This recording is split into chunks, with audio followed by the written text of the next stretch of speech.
Alright, folks, we're back. We're back. Chris now knows. He knows the pirate's booty. Oh! Your har fiddle-dee. Being a pirate is all that you be. There it is. I have to see Super Monkey Ball.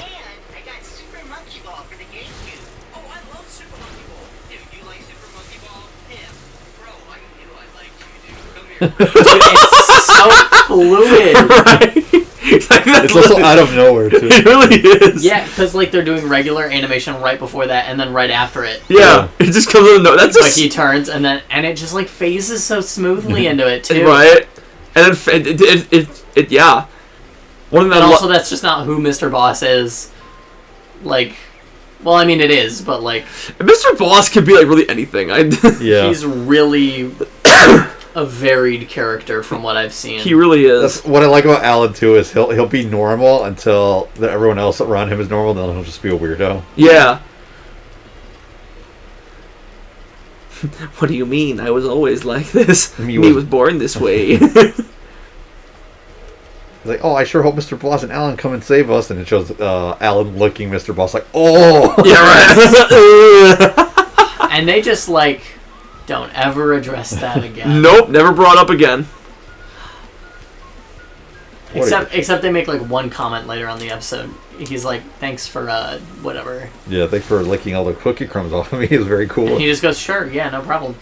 And it's like, I like how stuff both like doesn't come up later and then also does.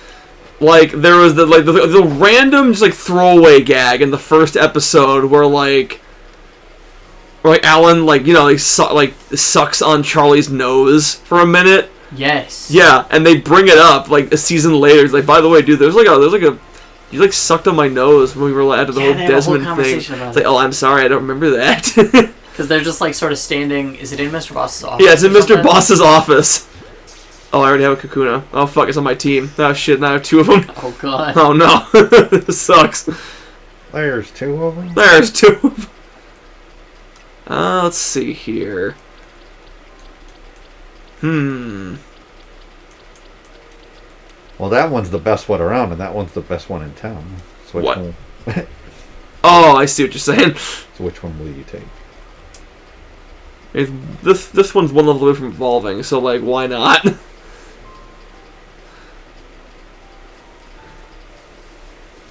Oh, I will say, if you guys watch the direct for Star Fox, that apparently there's a clip at the end that they're like, here's a bonus, and it's basically a clip of because there's never before seen footage in the game about the story, but then they literally just handed us James McCloud, basically because they just mentioned it in the game, but basically they show us a cutscene as to what happened. Oh, yeah. Like but what do you mean? James McCloud actually passed away. Oh, not passed away. It's what happened. We show him. We see him die on screen. No, you see. It's insane. You see, it was him, Peppy, and Pigma, and you see Pigma betrayed them both.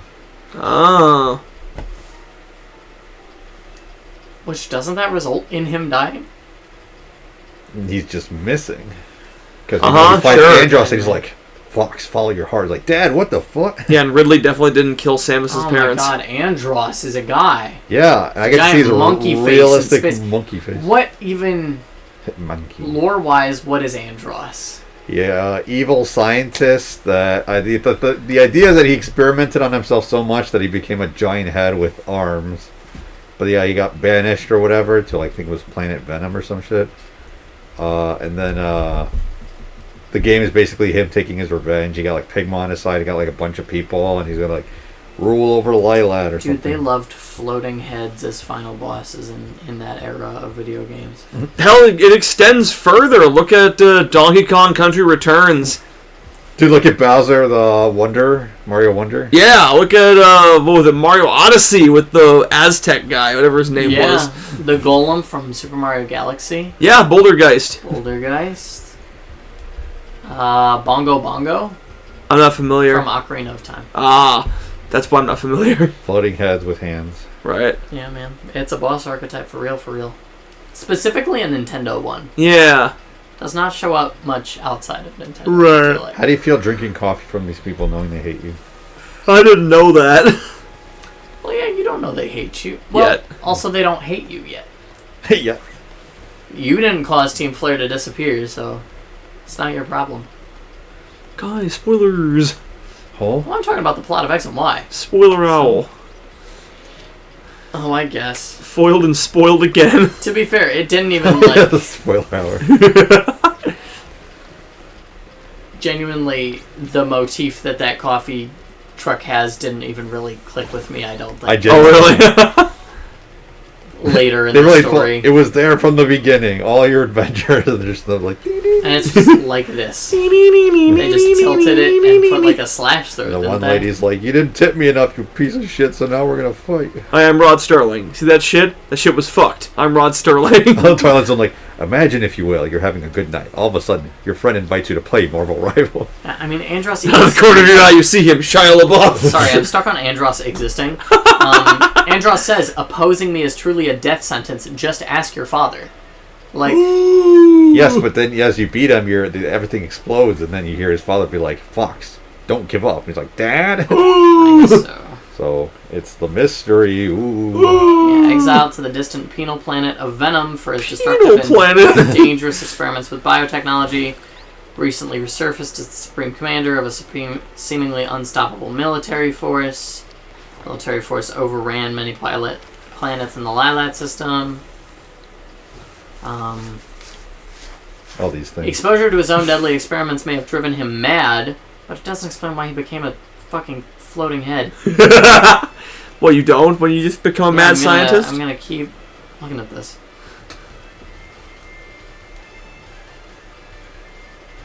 Oh boy, another one. Black and white. I beg thee, release your Pokemon. Let them rove thee.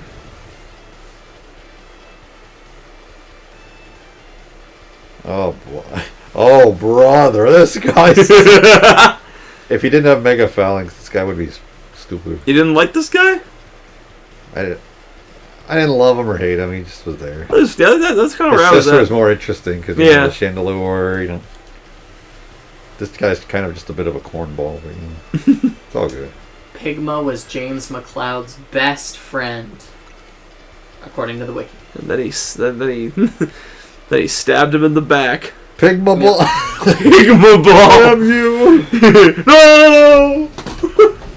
Also, Pigma's a complete asshole when you fight him. He's just like, Daddy screamed real good when he died. He says some shit like that when you fight him. Oh God! Like, now I don't even barely know this guy. Now I have to kick his ass. Gandalf the White. Gandalf the Fool! Two can play that game, Saruman the White. Or should I say, Saruman the Stupid. What? Saruman the Silly. Stop that. Saruman the Wrinkly. Stop. Saruman the Stinky. No! Andros is the only boss in Star Fox Adventures to have standard Star Fox gameplay, as his battle involves Fox chasing him in an R-Wing. In every other boss fight except Musclefoot, Fox has to use Crystal's staff with Zelda gameplay. Yep, because it wasn't originally a Star Fox game. Yeah, it was Dinosaur Planet, It was right? called Dinosaur Planet and made by Rareware, and then Miyamoto was like, hey, we got a Fox. And they were like, there's no Fox in this game. And he went, well... Oh, John Tron just like, it all started out with Miyamoto was out looking for trouble, but he happened to come across Rare. Like, hey, you guys got a Fox. We got a Fox too. That seems Rare like... was stunned by his So I utter guess my place. question is, like... So Andros is like Monkey Guy, right? Yeah, Monkey Guy. Where did we get the silver polygonal version Oh, of so Andros?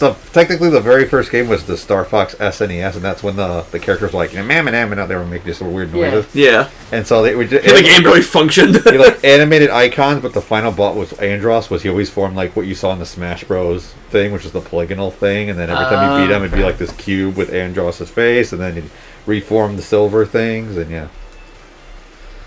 Interesting. Because, that game was, like, just struggling to run on the SNES. Look, man, they did their best. They really did. Which somehow that was less creepy than the 64, where it had Andros in his brain. Yeah. Yeah. If I go down, I'm taking you with. I will say, I don't remember which one it was. I think it was on 3DS. His, like, jowls had, like, an uncomfortable amount of jiggle to Oh, yeah, them. it was 64, and they adapted that into the new one. It was just like a little jiggly. Like, Yeah.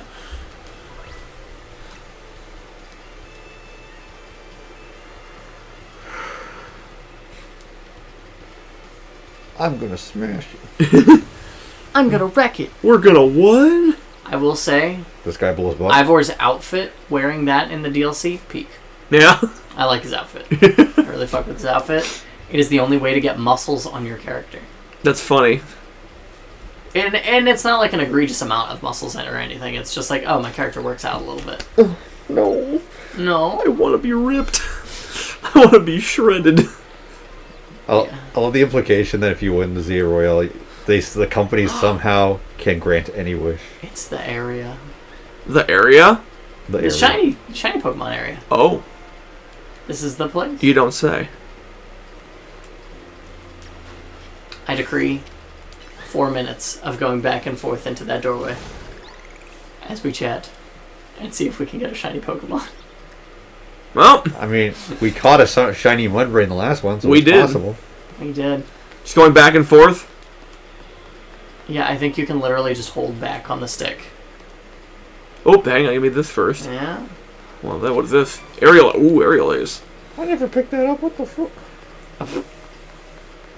Yeah, if you just hold back on the... Oh, I see. Alright, well, let's see. Welcome to Shiny Hunting and Legends EA. This is cool. This only works for Area 3 I and see. the surrounding buildings. Huh. But this, when the game initially came out, education for our aspiring Legends ZA gamers. When the game initially came out, people were like, obviously trying to figure out shiny hunting, and they realized that two things because of this. One, they realized that every time you enter a loading zone, it does reset all the Pokemon. Okay. But they within a certain range. It's like Okay. a 50-meter radius, and you can mark it on your map to see like how far it actually is. Mm-hmm. They learned two things. One, that all the Pokemon reset, but two, that shiny Pokemon don't. So if it's not like you have to check the Pokemon every time, because shiny Pokemon don't reset, and so they'll still be there in your continuous resets, up to 10 shiny Pokemon. Wow. So you can do this for like half an hour, and there's probably like 10 shiny Pokemon somewhere within a 50-meter radius of your character chilling.